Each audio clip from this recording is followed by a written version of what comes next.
Hi guys, today I'm going to show how to fix strong integrity error and device is not certified error in Android mobile. Before going to the video, please turn on the CC for subtitle. And our first step is to check certificate and update Play Store. For that, please enter into the Play Store settings. Over there, you need to click above. At the bottom, you may see Play Protect certification. Yeah, it shows device is certified. If in case the device is not certified, you need to follow our fourth step.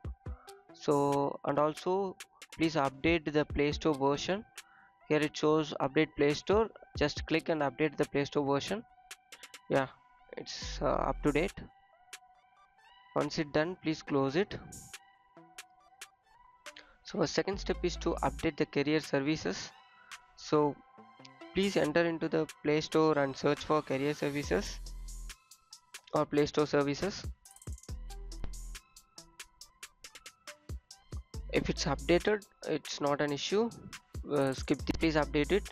And nowadays it's automatically updating, it's not a big issue. Yeah, our third step is to clear cache data. For that, you need to enter into your Play Store app info. Over there at the bottom right corner, you may see cache data. Please clear it.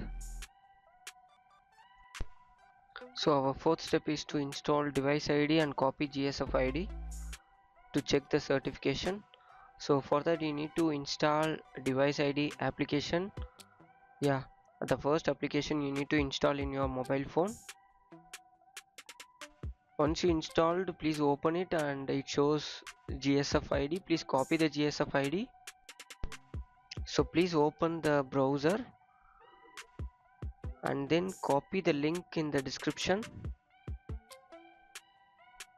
Yeah, after that you need to paste the GSF ID over here.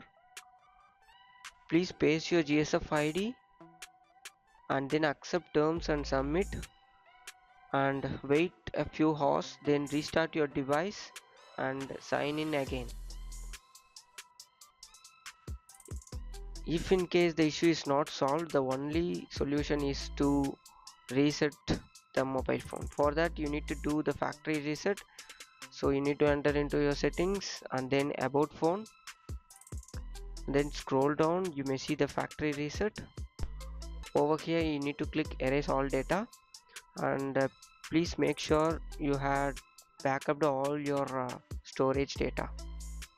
And thank you guys, thank you for watching. For more, subscribe TechTube. Thank you, bye.